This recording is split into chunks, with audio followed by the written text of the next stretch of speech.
Zoom is recording. I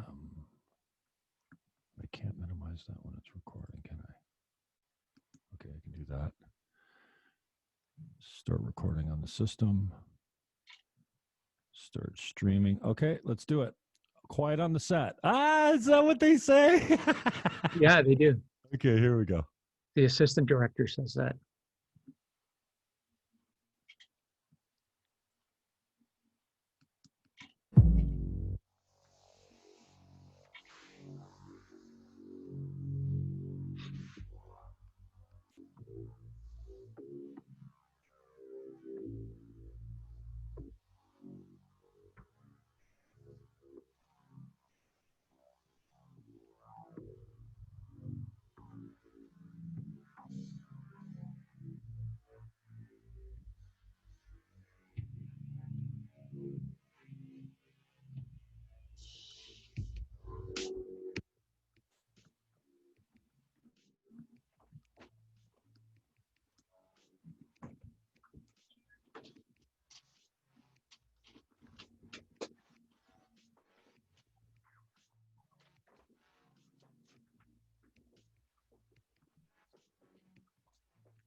Here we go.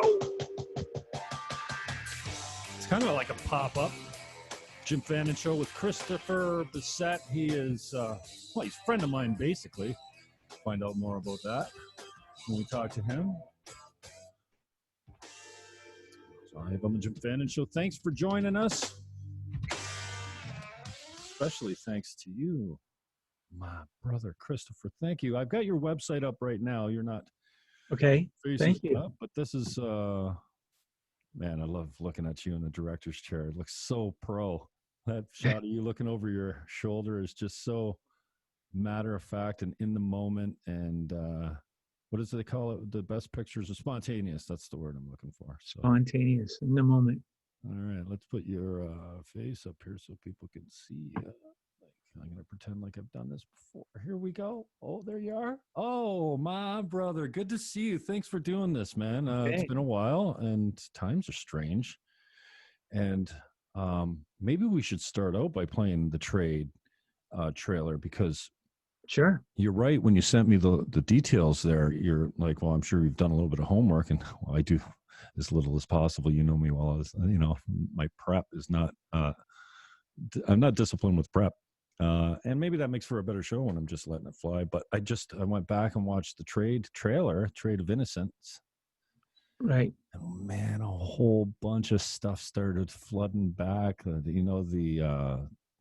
The premiere or the presentation that you gave when you showed it at Central Church. Yep. Central Community Church. And then I had just gotten back together, for lack of a better term, with an old friend of mine. Bruce Horvath, who used to kind of chide me. I think he was atheist or not a strong believer any way or the other. And I don't know how he got turned on to it, but maybe he saw it on my Facebook because I was promoting that event where you showed the movie. And he's like, dude, I went to high school with Christopher. He's like, he's a friend of mine. Yep. And I want to go to that movie. And then I remember going up, you kind of had a meet and greet at the front of the stage after the movie was over, and just watching you two interact was so great, because I've known Bronco, I knew him, after you guys hadn't seen each other maybe for a long time if you went to high school. So it'd been maybe 20 years or so. I don't know, but he was a good old friend of mine. And it's kind of like, whatever you call it, fate, the universe, God, whatever. It's like I truly felt after his heart exploded unexpectedly, like God had kind of put me back to, like, we were working on business deals, real estate deals together. I was over at his place 3-4 times a week after not seeing him for a decade or more. Right. And then the connection with you, and then he was gone. So it's kind of, when I started watching that trailer again, man, did it bring back a whole set of like, wow, I forgot all that. because Boltsy was watching us walk into the church online virtually, and he's like, "Did the walls cave in when you two walked in the room?" or what? Yeah. It was kind of funny when he said that. Bruce got me in trouble in high school. Not just, he didn't intend to get me in trouble, but he sat behind me in English class, and we'd talk a little bit, and I was trying to be quiet, but Bruce was whispering something to me, and the teacher was up at the board. She turned around and she said, "You shut your mouth," to me. I said, "I'm not talking. It's the guy behind me." And it was Bruce. But I loved the guy. He was just a sweet, sweet soul. I loved him. Yeah, no, he was a great friend of mine, and we miss him. 51 was too young. But tell us a little bit about the. I know we said we're going to talk about personal stuff, but since we're talking about trade now, just the inspiration and the execution, and then and then all of a sudden you've got it, it's out, and just tell us about what was your underlying commitment behind making a film like that? It had to be incredibly painful, and yeah, it's interesting. There's a real big supernatural side to how that film got made, and my connection with it. And so, I just, to lay the cards on the table right away, I believe that there is a God. I believe in him 100%. And he's very interested in our lives, even though some people don't necessarily believe that. That's okay. He's also very patient. I found he's been patient with me. Anyway, the story for how this movie came to be, or how I got to do it, I mean, think about this. It's crazy. A guy from Southern Ontario, small town. Are you kidding me? Making a movie with Academy Award-winning actors and on the other side of the world, and you are the writer, director. It's like, I think going back even 5 years, my wife would say, "Yeah, you know what? It's not going to happen. Stop dreaming about that." But God, I mean, I think there's still more to come. But here's a brief on how this happened, if you're interested. Yeah, let's start out by laying out the story, because most people, I'm just realizing now talking to you, most people aren't familiar with actually what the story's about. So let's start there, and then we can go back to the inspiration, how it all fell together. All right. It's about the sexual slave trade of children in Southeast Asia. And I mean, it's happened. It's worldwide. It's probably one of the biggest money makers for organized crime is the slave trade. And, they, in different cases, I mean, the way they operate is different, but, they'll bring a young little girl with maybe even teenagers with a hope for a better life, to be maybe a worker at a resort or whatever. Wow, that sounds great. They get there, they take away their passports. Suddenly they're in a new country and they're shipped around the world like product. And it is a big business that goes on. And so the background of the movie, Trade of Innocence, it's the title is Innocence, as in the person, right? INNOCENTS, innocence, as in little children. And so, the story like that, I mean, we need to talk about that. We still need to be talking about it. I mean, the slave trade ended, right? It's supposed to have ended way back. I mean, there was a civil war and everything in America, and the slave trade ended, but it is the biggest business still today. And it's not just one race of people. It's mostly the vulnerable. Vulnerable, yeah. Yeah, and they're kind of grabbed many different ways, many different ways. You started to talk about, how guy from southwestern Ontario. I mean, you've definitely got the chops and the credentials for something like this, but how does the God or the universe or fate fall into this? Yeah. Well, to be clear, for me, you can say God, because to use another term of the universe or whatever, that is created by the creator. So we don't speak about the created informing me anyway. That's the way I believe. And it's just, that's, as I said, I lay the cards on the table. So the way that this happened, and if you got a logical explanation for it, go for it. But here it is. So I'm at Tim Hortons and I'm having a coffee with a friend who does kind of like, she helps orphans in Cambodia. And so as she's talking to me, like I knew where Cambodia was in the world because my first cousin, Gary, fought in Vietnam. Okay. And so he was a Green Beret. Yeah, for real. He served on 2 tours in Vietnam. And I can remember that, him coming home. And I mean, I was just a little kid, but I remember Gary coming home and how emotional that was that, he had survived this terrible war. But so I knew where Cambodia was in the world. Okay. But I didn't know a lot about the backstory of it. And as she's sharing with me about the plighted Cambodian people, my heart was broken. I said to her, you know what? We could make a movie here and we can bring hope and healing to these people who are suffering.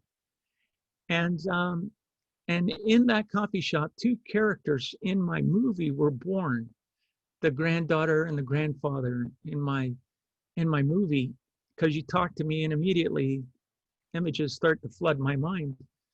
And so I said to her, all I need is about $5 million. Right. Okay. And that's practical. That would be what I would need. And so she said, hey, maybe I know somebody that can help us. I said, all right, cool. So she goes home. I go home. A couple of days go by, get no reply. Nothing's happening. So I think, well, okay, it's a great idea, but that's where it ends. And then it was a tough time for me at that current time, financially. I was going to get a job at a call center because I needed some money to live. I had a couple of projects where the producer stiffed me and didn't pay me. And it's like, okay, I did the work for you, but now you got it and now I get nothing, And so I needed something. And so here I was on the edge of taking this job at the call center. And I'm just praying like, God, okay, if you want me to make movies, then you got to do something. And that's a whole other conversation. So anyway, I get a phone call from a broadcast company, a Christian broadcast company that I used to work for 17 years earlier. That's a long time to call me out of the blue, right? And the executive in charge of production said, Christpher, we need somebody with your skills. I said, okay, so like, what's up? Like, what are you doing? He said, well, I got a production team. And all my guys are allocated on other projects, but I got a team that's going to Cambodia. And we're going to tell a story on an organization that rescues children from the sex trade and help raise financing for that organization. I said, wow, all right, I'm your man, and I'll do the project for you. And at the same time, I'll get research for what I'm doing, because I believe still I've got this story to tell. So I go to Cambodia. All these things are just happening. I mean, I could tell you crazy stories. And actually, one of the hosts, the television host, said to me at breakfast, "Wow, Christopher, we need to hang around with you because every night something is happening around you." And it was. I mean, we'd be in the bar having pizza and Coke and listening to the band play. And suddenly there's a white guy in his 60s come in with a Cambodian man and a little girl. Cambodian man leaves and the white guy starts rubbing her leg like it's a sex kitten. Yeah. Jeez. So I could tell you more about that. Like it's normal. It's normal. This is like in a bar in Phnom Penh. And I'm telling the investigator I'm sitting with, this is going down right now, right behind my shoulder. And so he gets his camera and he's taking some pictures. He says, "Look, we can't do, and what we got to do is run these pictures by Interpol, because if we do something right now, we might save one girl, but there could be 15, 20 others." All right. So the guy gets up to leave and I go to chase him down. We definitely did that. And, but if you watch my movie, you'll see the exact scene. Wow. That I wrote it and it's in my movie. And when I was making the movie, I was crying, and the producer said, "Christopher, what's the matter?" And I said, "I just wish I could have done more for that little girl that night." And he says, "Well, now you are, it's okay." So anyways, I'm going to get emotional right here, but thinking about that.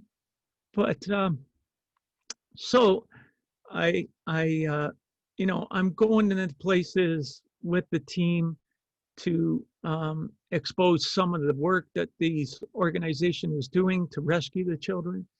And we went into a brothel that wasn't a brothel at the time. It was now what's called Rahab's house.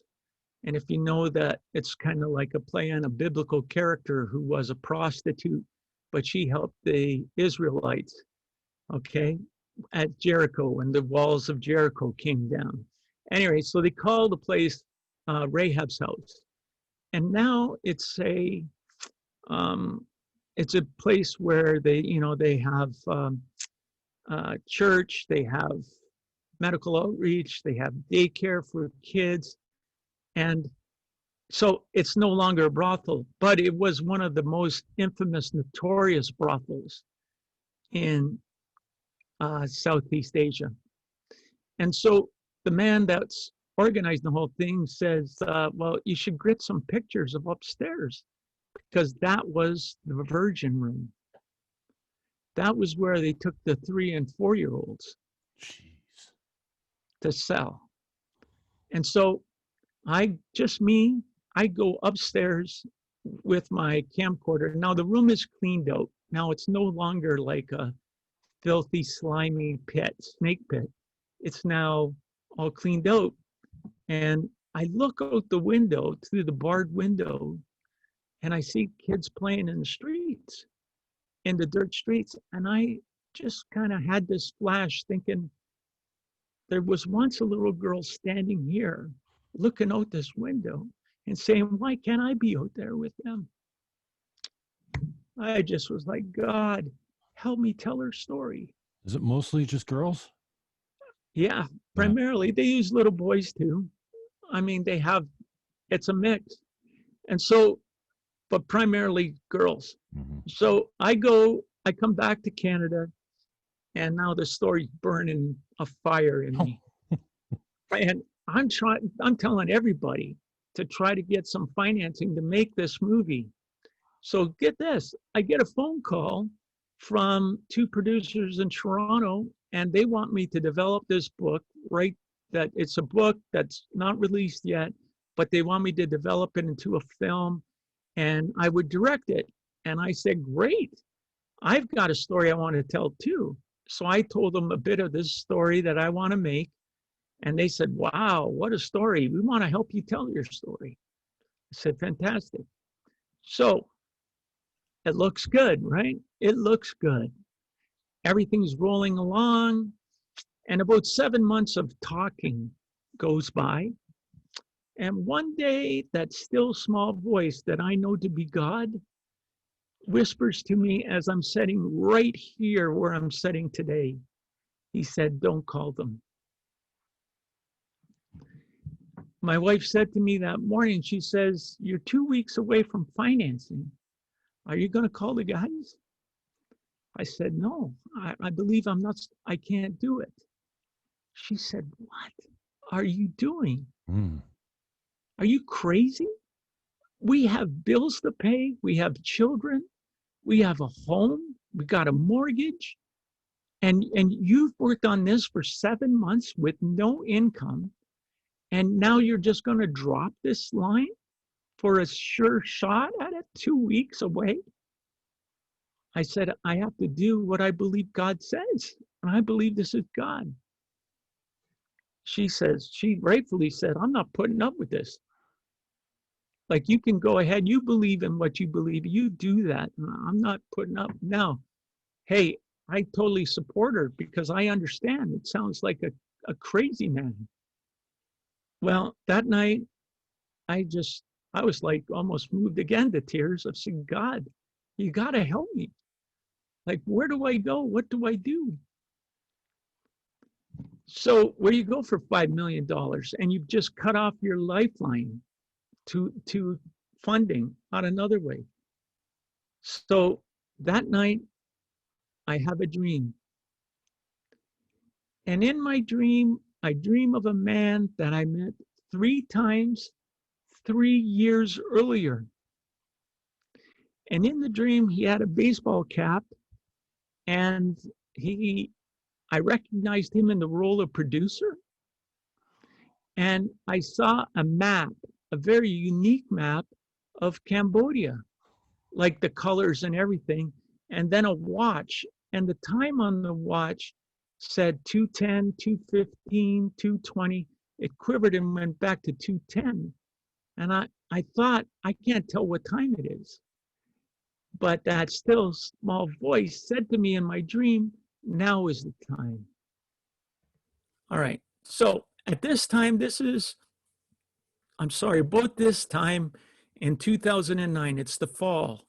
Okay. So it's like, I don't know, October, November in 2009. And I'm looking for, a couple of weeks go by, and I'm looking for any information that I can find on contacting the man I dreamt about. Because, I mean, it's been 3 years. So, a lot of things change in 3 years. Who knows where he is even. And I only met him 3 times. I mean, I really didn't know the guy. I would be surprised if he knew my name. So anyways, I found an email that I had in my file that I thought this might be connected. And so I didn't mention anything about the dream, but I told him everything about the story that I wanted to do. Well, a couple of days goes by and an email comes back. It was his wife's email. And she said, Christpher, you've ignited a fire in us. Our family has been to Cambodia, and we have been involved with the same organization you're talking about. We want to help you somehow make this movie. It's like, wow, okay, just hold the horse for a second. You're thinking, all right, there's 7 billion people on the planet. Okay, maybe my odds are a little better because I knew the guy, but still, how did I dream about the family that went to Cambodia and actually knows what I'm talking about and has a passion for it? So they'd never done anything like this. So they say, we want to help you. So they go out and they talk to some folks in Hollywood. These producers in Hollywood hear about it, and they get me on the line and this man I dream about. The man's name is Bill, his first name. And he says, so now I'm talking to the Hollywood guys, and he's talking with me to the Hollywood guys. And after our conversation, I said to Bill, I said, we need to speak privately. He said, okay, let's Skype. So right here, right where I'm sitting right now at my home in Southern Ontario, I'm Skyping with this man, Bill, that I dream about. And I said to him, Bill, this could shake your tree. But I'm going to be honest with you. I'm going to tell you, I believe that God is real and God speaks. And I said, I told him the dream. I said, the only reason I contacted you is because I dreamt about you. You were in the role of producer, and I dreamt of a map. It was a unique map of Cambodia, and the time on the a watch appeared. The time on the watch was 2:10, 2:15, 2:20, quivered back to 2:10. And I said, that's the only, and I didn't know what time it was, but God said, now is the time. And I said, that is the only reason I contacted you. He said to me, he says, wow. He says, you really do hear from God. He said, just a minute. He got up from his desk, he went to his bookshelf, and he come back with this, it was kind of like a red pamphlet thing, and he holds it up. He said, does this mean anything to you? I said, no, I've never seen it before. He says, how about this? He opened it up, and it was the exact map of my dream. I mean, I just began weeping. I thought, wow, God, creator of the universe, spoke to me. And he says, we're going to make this film. And so this was in December 2009, and then 2010, time on the watch, 2:10, all the money came in, $5.8 million. And I'm sitting in Hollywood, California, having lunch with Mira Sorvino, talking about making my movie. The Academy Award winning actress, exactly. So if you got a logical explanation on how that happens, okay. But I'm going to believe, I know because I've seen and experienced many other things in my life, that he's God, he's real, and that's true. That's a fact. And I've bet my life on it. What do you think the impact of making the move? We could speak what the impact on you was, but what do you think as far as, can you imagine, do you have any evidence of what the creation of that film did, or the impact on that community or the world or the industry or anything like that? Sure. We didn't have, actually, I'm not going to criticize anybody. The producers had a different idea on how they were going to roll out with the film. And so that didn't pan out like they thought, which to me is sad that people didn't get to see it like I would hope they would have seen it. And now, you can see it on Amazon Prime or Apple in our country, in Canada, but it's on many different formats in the States, different platforms. And it played to sold out theaters in Australia. I was doing press junkets on the phone with radio stations in Australia. I forget how many sold out events. It was like 23 or 24, like sold out screenings across Australia. Why specifically Australia? Do you know? I don't know, brother. I think Australia. Action? I think they were close to the action. You know what I mean? And so reality must be closer for them, because we don't see it above ground here in North America very often. Well, but I mean, geographically, are right there. They're just down the street, so to speak, in the world. Yeah. Yeah. Well, it's happening right now, today, probably in Niagara Falls. So it's not too far from anybody.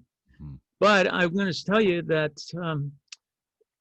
I don't know personally the impact of everything, but I find it a privilege to know this one thing, is that I was asked at Central. At the same time, they were going to do Central Community Church in St. Catharines. They were going to try to raise $12,000, I believe it was, 12,000 to rescue 10 girls. I remember that. Okay, to rescue 10 girls from this same sex trade, but it was going to go to an organization in India that works with, okay? So when it played at Central, 800 people came out to see the film. Wow. And for that one showing. For one showing. Wow. And I spoke after. Right. And I shared that little bit of that story of the Phnom Penh Hotel and other stories. At any rate, they took up a free will offering that was going to go 100% to this organization. And they're trying to raise $12,000 for 10 girls. Do you recall how much money came in that one night? I don't. $43,000. One night. Wow. Now, if $43,000 goes to that organization, I mean, one of the pastors at the time, who's now at another church, he was an associate pastor there at Central. He says, man, I don't even know. We've never had this kind of response ever before. This is like amazing, a miracle. And I don't know if this organization is going to know what to do with that money. I said, well, that's a good problem to have, right? So, yeah, I don't know everything that's happened from it, but I do know that one thing. And for that one thing, I'm grateful that I get to see something, happen for it. So when did it hit the street? When was the premiere of that movie? What year? 2012. 2012. Yep. And that's the year that they took up the voluntary collection at the church? Yep. 43,000. Yep. 43,000. Wow. Oh, what a story, man. Yeah, I know. Tell us a little bit more about how you got to this place. Did you grow up in Welland? Well, I think you would kind of say I'm really more in no man's land. I live, if you're lost in the Niagara Peninsula, you're probably in Thorold. That's a fact, because Thorold is so big.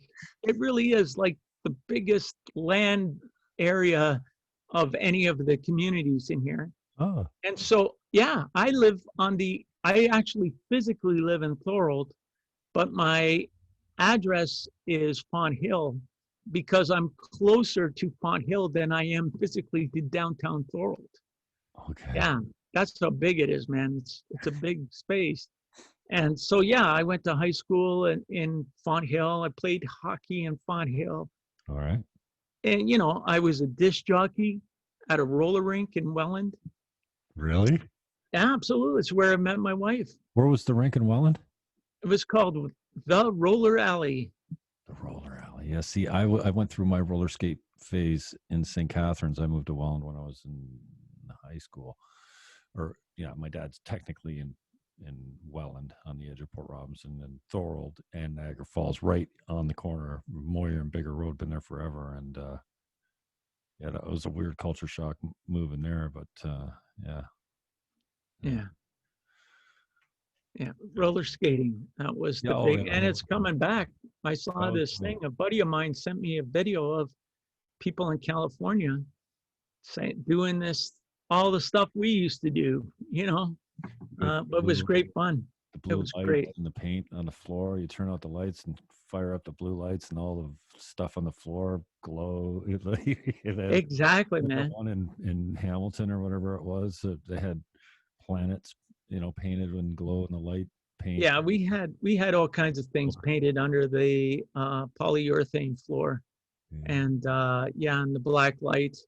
Now I don't know what the insurance would be like on flash turning lights off on people skating and strobe lights but hey, people fell, we got hurt, we didn't care, we get back up, right? Yeah. Or they go away hurt, they couldn't wait to come back to get back on roller skating. So it was a different time. We just didn't care. And where did you go to high school then? Crossley? Yeah, Crosley. Yeah. Mm-hmm. But at that time, again, living where I lived, they kind of sort of wanted me to go to Thorold High, Oh. but I had a real heart for going to Crosley and my friends. I had some friends there, and music. Music was a big draw. So because of music, I was able to get into E.L. Crosley. I didn't know you play. Yeah, I do. What do you play? Yeah. Actually, if I move over a bit, see a couple guitar cases, and you just see the headstocks of my guitar. Yeah. A couple guitars. I used to play in a rock band way back in the 80s. Yeah. And 70s, high school rock band. And really? What was it called? oh, yeah. Well, the high school rock band, we were best known as Hollow Road, which is a road close to us here. Yeah. And then when the later part of high school and college, I played in a rock band called Hijinks. Yeah. So it was a lot of fun. Local guys? Any of the guys still around that you played with? No, one guy's in Vancouver, and another guy, I've lost touch with the other guy where he is. But yeah, I just love it, and I still love music, and I pick up my guitar when I can and still play. I love it. So how do you think you got to the business that you're in now? I mean, we talked privately the other day. I think I had to remind you. I'm like, Christopher, if nothing else, you're a storyteller, right? Like, I mean, this is what you do professionally. But so, how the influences, your parents, your faith, I don't know, your school, what kind of pushed you towards, being behind the lens or writing the scripts? Yeah, that would be probably my dad. It's interesting. My dad, so he moved here from Quebec. Really? And my dad, yeah, Okay. yeah, he moved here from Quebec, and he didn't speak. I mean, he spoke English fluently, but he didn't really read very well. Okay. And so, of course, he grew up in a time, my parents were older. So my parents would be the age of a lot of people's grandparents, maybe. So Okay. my dad was born in 1917, and my mom was born in 1921. So how much older does that put them? So, well, good golly, my mom had me when she was 40, and my dad was 45. Okay. Yeah. And so I have older brothers and sisters, half. How many? Half. Well, I have 2 older sisters and 2 older brothers, and 1 older sister that's deceased. You're the baby? She died way before. I am the baby. Yeah. Yeah. Yeah. 6 total? Yeah. Well, so Colette was, she passed away way before I was born. Oh. And my father's first wife died. I think she had tuberculosis or something like that. That was the time that tuberculosis was kind of the bad thing ravaging the nations, And so here's my dad with 4 kids all by himself, trying to, make a living and take care of the kids. And so some of the kids went to some other family, and others went another way. And while my dad tried to get settled and make a house. That's about? When was that? What year? Yeah. That would be in the 50s. Okay. Okay.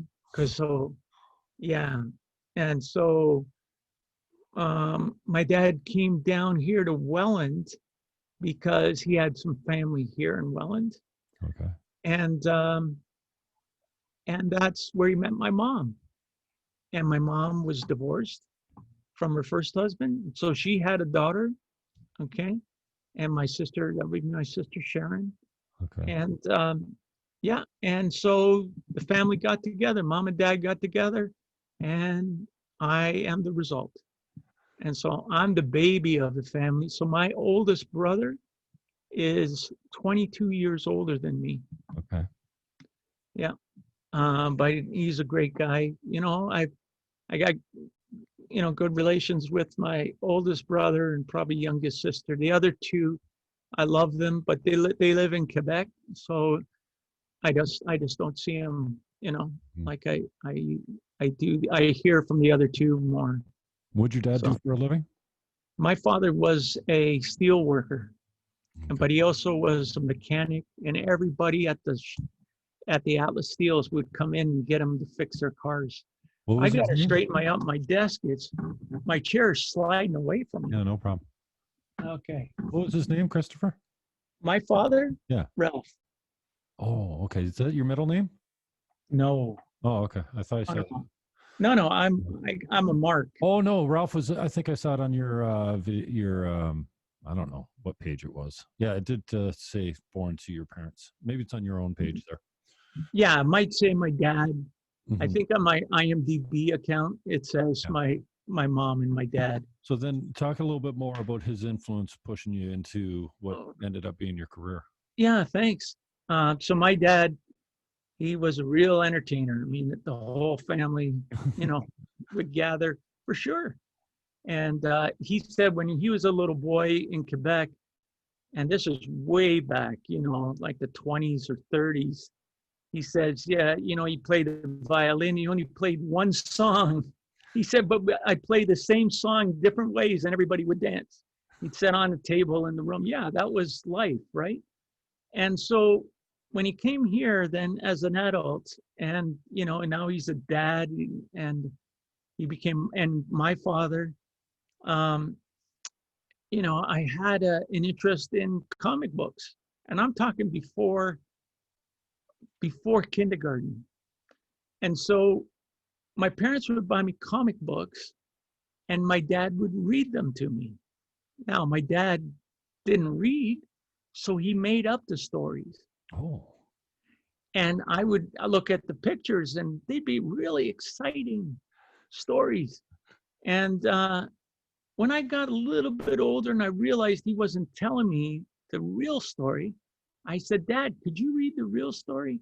So he started struggling through it and I stopped him. I said, no, I like your stories better. And so I would get my mother to cut out the characters from the comic book, and I'd lay them on a table and I would make my own stories out of these comic book cutouts for real. And I would judge great comic books because if I had the whole character, then, I could at least manipulate them. And I probably, I might have, who knows, I cut up hundreds of thousands of dollars of 1960s comic books. But who knows, maybe I gained millions of dollars in storytelling practice. So it started way back then. And honestly, Jim, the kids in the neighborhood and around my block here in the country, we'd be playing and, whatever, cowboys or army guys. And they'd ask me, okay, so what do we do now? I say, okay, so this is what happens. And then you come over and you lift me up and then you do that, we'll do that. And that's what we'll do. All right, go. And then we go and do exactly what I said. But it wasn't in a way of being like I'm bossy or anything. I could figure out like a complex storyline and we'd play out that storyline. But as we're playing army guys, right? And so, yeah, for real, it's like, climbing on top of my grandma's chicken coop and doing all kinds of crazy stuff. But it's always been part of my DNA, I think, of being a storyteller. Now I'm blessed to teach at Niagara College as a partial load faculty professor. They call me professor, but I'm not, officially professor. But so I get to a number of classes, and I'm really grateful I get to speak about it, what I love to do. I get to talk on story development, screenwriting, directing for the screen. The actor is entrepreneur, um, dramatic script writing, and I lead the kids through all of that. And it's a lot of fun. It's great when the kids have passion. It's disappointment when they don't. Yeah. So you've got structured courses that you've developed out of your experience, your practical experience, that you lay down as like accredited course or a full class? Yeah. Well, they'll bring me in all in one class, or are they different type of? All different class, different sections. Okay. So how they refer. Would you lead then? How many classes or how many different courses? So that is, I mean, I don't teach them all at one time or in the same semester. Right. That is, let's see, 1, 8 or 10, 2, 3, 4, I think about 5 different classes. Okay. But as I said, they bring me in to teach something that they might already have in place. They have this screenwriting course in place, and then, I just happen to fit the bill, and, so they bring me in to teach screenwriting. And how long have you been at the Niagara College? Since 2013. And how's that impacted you being back with what essentially is kids, right? I mean, I remember when I went back to high school as an adult not long ago, or, I think watching my niece dance at some high school or something, and the high school kids were in the building, and I'm like, I wasn't that young in high school. I was a man.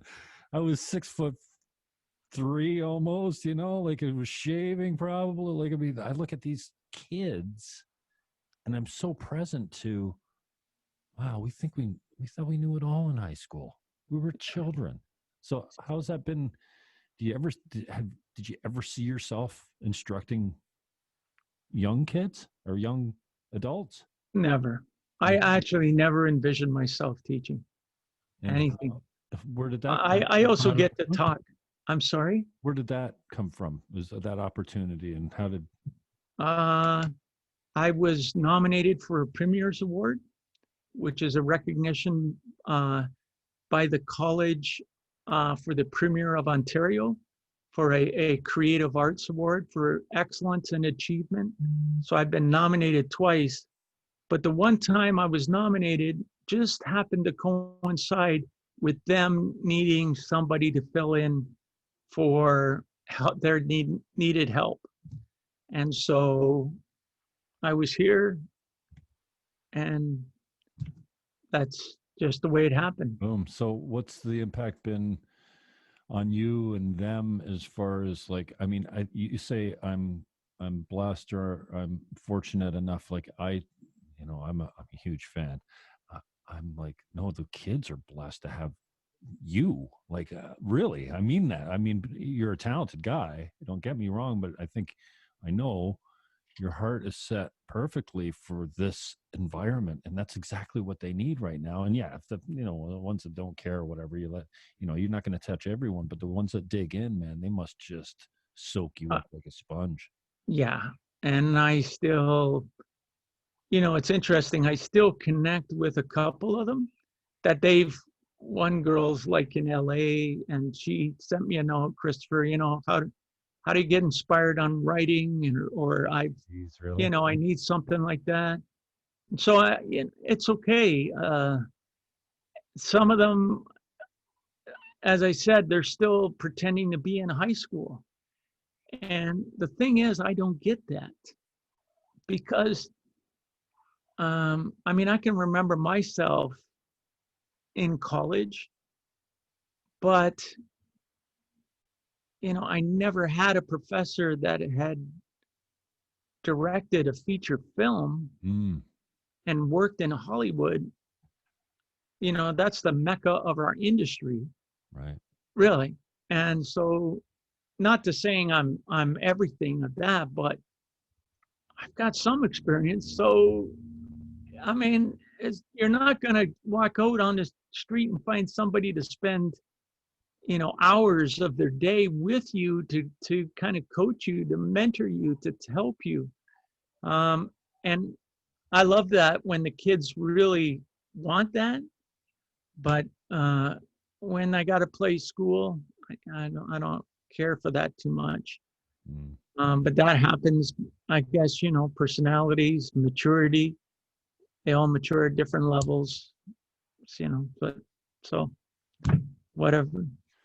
Cool, man. I get to speak at a Bible college in Colorado as well.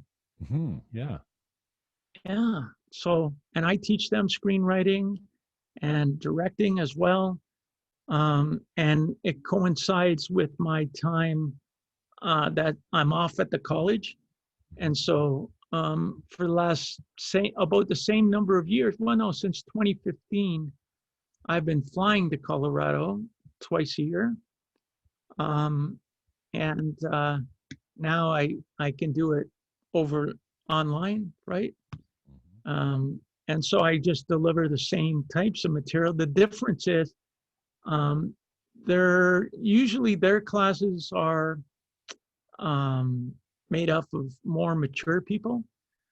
It might be a second career, or it might be, I don't know, they just come to it later in life, usually. And so the nice thing about that is I'm talking to people that understand the importance of really grasping how to do what I'm telling them. It's a big difference. Wow. Well, I want to respect your time. We're almost coming up on an hour that flew by. Tell us a little bit about today, where you're at, how this new normal, I hate that word. I hate to even think that we have a new normal. I want to go back to normal, but how, the lockdown and the staggering of work and, being isolated, for lack of a better term, with your, we're with the people we live with way more now. How is this, how's the last year kind of treated you or affected you? Awesome. Yeah. Yeah. Doesn't matter. It's all right. You just take when you come up against a wall, you just like, okay, don't tell me about the problem, because we all see it. How do we get over it? We get over it. We get over it. We get under it. We get under it. We go around. We go around. How do we do it? And so I got a great family. I've been married 35 years to my college sweetheart. And I met her at the roller alley in Welland, roller skating. I know, she's a doll. I love her. She's amazing. And I'm a grandpa. I got 2 grandsons now. Right. And yeah. And so, sorry, Christpher. What's what? Your wife's name? My wife's name is Tony. Yeah, I thought so. Okay, good. And how old are the kids, the grandkids? My grandkids, the oldest one is 6. Perfect. And the youngest is 2. Oh, that's a great age. And that's right now. I still have other children that are, things are coming up. Who knows, right? I could be a grandpa of many, many kids. I have no idea. But right now, that's the grandpa that I am. And working projects, I got some great projects. Yeah? Oh, brother, I wrote this, I see, okay, so I'm a man of faith, and I see the typical faith movies that are out there, right? And so it's kind of like, the puppy came home type of thing, at Christmas. And I'm not criticizing that. I'm just saying I did something different. So I created a thriller, a faith thriller called Skeletons of Dissent. Yeah. It's a cool story about finding something unexpected in a wall of your house that was left by your great-great-grandfather. Yeah. And these writings inside a book in the wall turn out to be prophetic. And what happens when one of the principal characters goes missing under the similar circumstances that are described in the book. You know, so yeah, so it's a thriller. The other thing I got working on, I wrote a television series. I'm trying to get up off the ground. I got an amazing partner, Lana King. She's my partner in Los Angeles. She was the vice president of distribution at Fox Broadcasting, and she was also the CEO and president of Hallmark Channel. So she knows what she's doing, right? Anyway, she read some of my work, new project, and she says, wow, I love this. We got to make this happen. So we just started really pitching it around and talking to a few people. And it would be super exciting to get that one off the ground too. Amazing story. Yeah. It's kind of, I had a guy at the film festival say to me, he said, wow, he says, this is like Game of Thrones meets the Bible. And I said, yeah, well, if you read the Bible, I mean, it's not just a kiddie story, right? No, it's not boring. No, it's not. Not G-rated either. No, it's not. So, all right. Brother, just on the way out, I think we got to play this trailer because I got it loaded. I don't got to do anything, but I think it would be great. So I'm not going to, oops, I can't. All right, so I'll minimize this. Yeah, you'll be able to hear it. I'm not going to share it with you because that's okay. I've seen it before. Yeah, I just want to tag this on, and then we can come back. And if you want to talk for a few more minutes, I'm glad to have you. But I want to respect your time because I said an hour. So I'm just going to play this trailer. No. Two minutes, 20 seconds. Just keep it down over there, brother. All right. You want a little girl? Fresh, new, 4,000. When I say young virgins, that's what I mean. It is a dangerous thing, you ask me. Yes, but this is your specialty.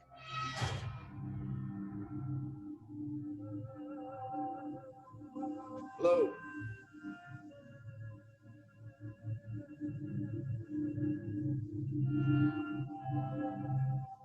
I'm Alex Becker.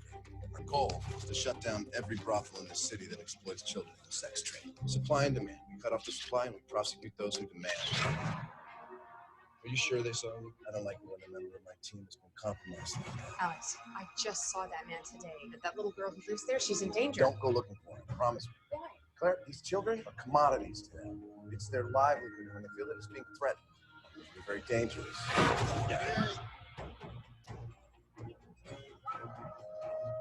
I safe? I showed up at your establishment this morning. It was called to the police. Am I safe? You should be ashamed as a mother.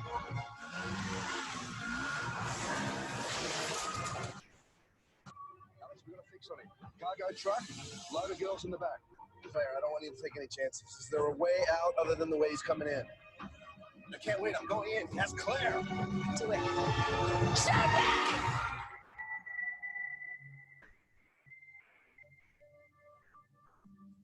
You Americans love to fight a war that cannot be won. And if this were your daughter?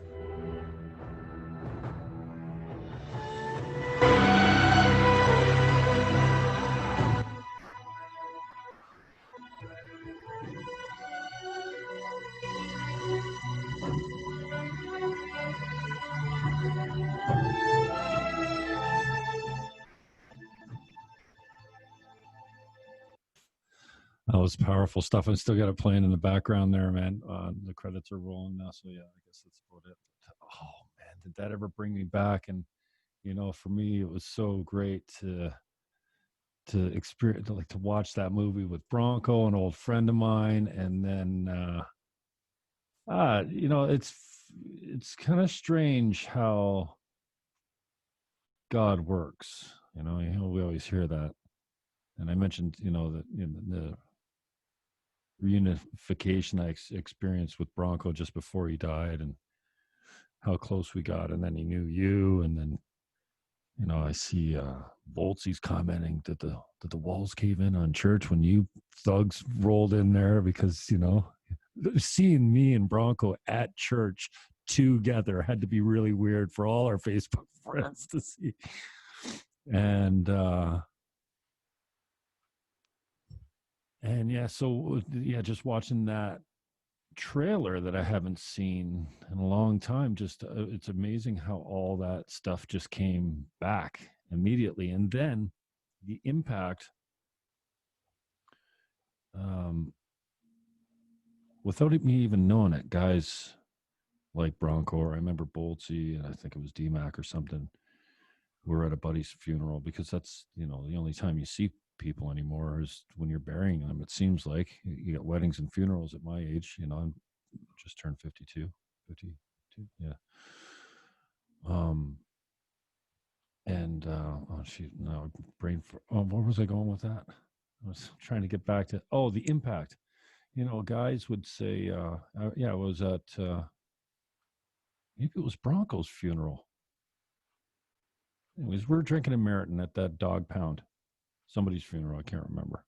We're standing outside, and two of my buddies said to me, and you probably heard the story at Men's Group, Jimmy, I don't know, I was talking to Jeff the other day, and you're different, man.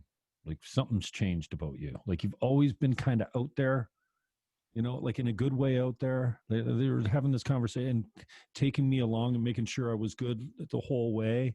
Like, you know what we mean? Like, you're out there, Green Party, whatever, radio guy and all this kind of, like, but this, you're out there in a different, we don't know, but we think it's that church. I'm like, that church, what are you talking about? You know, and I find that, you know, I've taken my faith to be so private for all of my life. And still, I'm very protective and private about it. And I think as far as, I'm not looking to change anyone. Yeah, I bring them to church because I call it rock and roll pretty church. It's a good feel. And if you want, you know what I mean? And yeah, it's just like introducing an album to somebody almost. It's like, yeah, well, come check my thing out. I got a good thing here. Yeah, you know, it's and it's okay that it's private because it's intimate. I mean, that's the difference. That's really the difference about somebody who is religious and then somebody who has faith and a relationship. You know, a relationship is intimate, it's personal. It's, you know, you don't share secrets of you and your special someone. That's like only for you and her, right? So, yeah, you know, that's cool, man. It's, to me, that's fine. That's totally normal. Yeah, and like what I was at the point, one of the unfinished points I was getting to is it's on my lips a lot more now because I'm excited to look after the kids or be on video director. And you know, I know you're on a technical support or used to be on, and you know, as far as sitting as host on the Facebook group. And I was just thinking finally today of, you know, not often, but once in a while I get a message from you from wherever you were hosting from. I don't know. I'm in the booth. That's all I know. But hey, you know, I get a message like, hey, are you guys, how's the stream? Because I got nothing over here. I'm like, Justin, stream, Christpher said, you know, and then we go into like, you know, troubleshoot mode. It's strange. It's so cool to see how leaders take action when you're like, okay, we got a major problem here. Boom. Yeah. You know, and everyone's like troubleshooting and stuff like that. And so I've enjoyed just interacting with you there too, because I'm thinking about the, you know, a little bit about the intro. I don't have much planned, but I'm thinking like, who's Christpher to me? Well, he's my Men's Group brother, you know? Yeah. And that's, you know, I constantly am grateful for, and I'm grateful enough that I never miss. Like, I don't know when the last time I miss or I'm late or whatever. Sometimes I'm not perfect, but, and so that's number one. Then I see you at church once in a while, and then you know, we're on a technical team once in a while. But for me, because it's a weekly thing, and you've been a regular contributor as well, you're my boy from Men's Group, and you're the one that'll speak up and say, hey, I got something to add here. And I'm always, I've learned to zip it in the Men's Group because there's so much wisdom in that group. And I feel like the kindergarten kid, like I'm really on milk and pablum still, kind of? No, you said it to me. You gave me great wisdom today. Earlier today, you were texting. You said, as long as we're alive, we're always in pre-production 24/7. Mm. And I thought, yeah, that kicked me in the butt. Mm-hmm. I said, yeah, that's right. You know, I referred to that men's group, I kind of call it the think tank. Right. Because that's really what it is. It's like an incredible wisdom that's being shared. And the thing is, too, it's not exclusive. I mean, it's open. If there's somebody listening and would like to join the think tank, and talk with us on a Thursday morning at 7:30, I mean, it's not a religious experience, but it is a spiritual discussion. And, you know, that's part of who we are. I mean, we're made up of much more than just the flesh and bones you see here, I think. I think we're like three parts, really. The greatest gifts I get from that group seem to be when someone says or reminds me that, Jimmy, you're not special. Like we all think this is unique to you and your experience. No, we all go, I'm like, oh, really? You know, like I shared something with you the other day, like, God, if you're there, what did I say? And I remember George going, dude, are you kidding? What? Yeah. That's what faith is. It's a struggle, you know. I have it locked in and dialed in every day of the year. And then, you know, guys like Bill and George and Mike and yourself, you know, especially Bill, I remember, you know, so often. And man, this is something that sticks with me is, you know, when I remember the few times I've been a little manic and felt attacked or actually persecuted at some level. And my natural masculine defense is to fight. Like, you're not going to kick me. You know, I used to get bullied. I used to get beat up. My father, when I came home beat up, he would say, well, why didn't you take your shots? Well, I think if I took my shots, I'm going to get hurt worse. Well, you got hurt anyway. You might as well go down swinging type of thing. So I'm not that kid anymore. And I remember the last time I called Bill, and he was so good about just being gentle and saying, basically, who cares? Like I don't want to diminish what you're going through right now, but in the greater scheme of things, here's what's going to happen. This, and this. So what? It's fine. Like, and then it's an instant when you have someone in your life that you respect that much, that can speak that directly to you without aging your ego and making you defensive. I'm blessed. And somebody listening to you right now, I don't know if you talk about who is Bill, but they might want to know, who is Bill? Yeah, Pastor Bill, I guess they call him lead pastor at Central Community Church, who's become a friend of mine. I mean, we don't hang out and drink beers, but that's, you know, you can have friends on different levels. I consider you a friend. We don't hang out logistically all the time, but he's been just an incredible source of wisdom and strength and objectivity, because I have a habit of self-deprecation. I think it's funny and kind of sexy in some way. And sometimes it gets the best of me where I'm talking crap about myself too often. And he'll go, dude. And especially when it comes up in group, I'll say, you know, I'm this. And they're like, no. And they've been good about, because this is something I've always brought up in group, is I've become really good at catching people in their own lies that they've created for themselves and then sold to everyone in their life. Like, I am this. And, you know, your good friends will go, no, dude, actually, you're not that. And here's evidence. Here's 5 reasons why I don't believe what you think you believe, and call you on your own lies, right? And they've been really good about that. About, yeah, dude, stop saying that, because that's not you. Yeah, right, exactly. It's just like, you know, and just my comment, if somebody's listening, what does that mean? When I said, well, probably be more interesting if I'm in pre-production of something. And that's what you said. You know, we're in pre-production 24/7, as long as we're alive. And I thought, yeah, you know what? Absolutely, we are. Yeah. Thank you for that. Yeah, you're welcome. Well, you're no less exciting to me, whether you're in production, pre-production, or post-production. You're, I don't know. I could talk to you all day, brother. So I appreciate the time that you've been with me today, and I hope that somebody else actually gets it, and that's part of our conversation. I don't. Yep. I'm very upfront about calling people on their stuff, and you've been, I think, too humble sometimes to, I think you need a guy like me to go, dude, you don't get it. I had Rob Berry on the other day. Rob Berry used to own the Blue Turtle on St. Paul West. It's kind of like the Wellington Court of breakfast. It used to be in the Wellington Court. Is my cousin's really fine dining fusion style of really good stuff. And he lost his wife. He's got an 11-year-old boy. It was right when he was trying to run the restaurant. He had to take care of her, and she's been gone a couple of years now.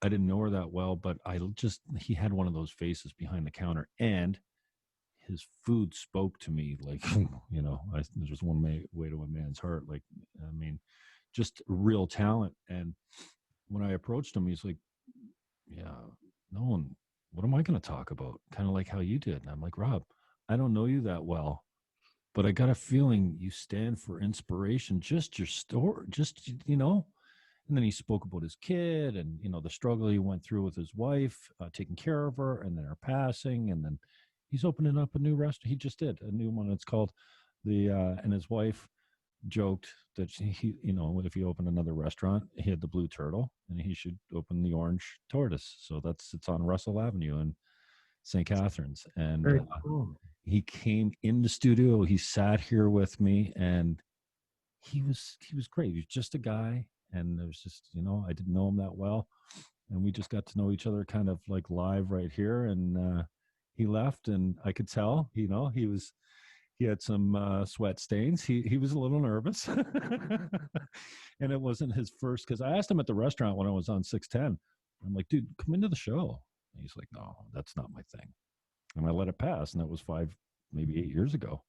And then I said, hey, you ever want to do my show? He's like, well, what did I talk about? It's kind of like you did. I'm like, no, dude.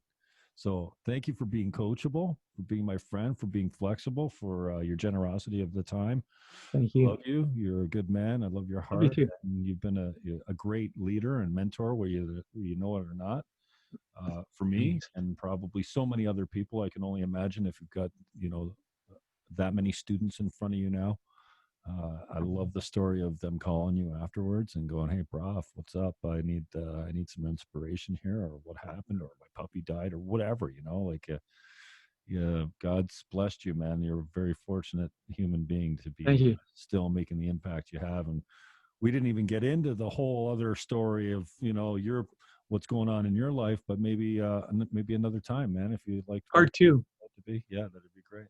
Part 2 will be the amazing story of the other side of my life. All right, man. I'm looking forward to that. That's a great tease, man. Look at you. You're just a born storyteller and promoter. Leave you on the cliffhanger.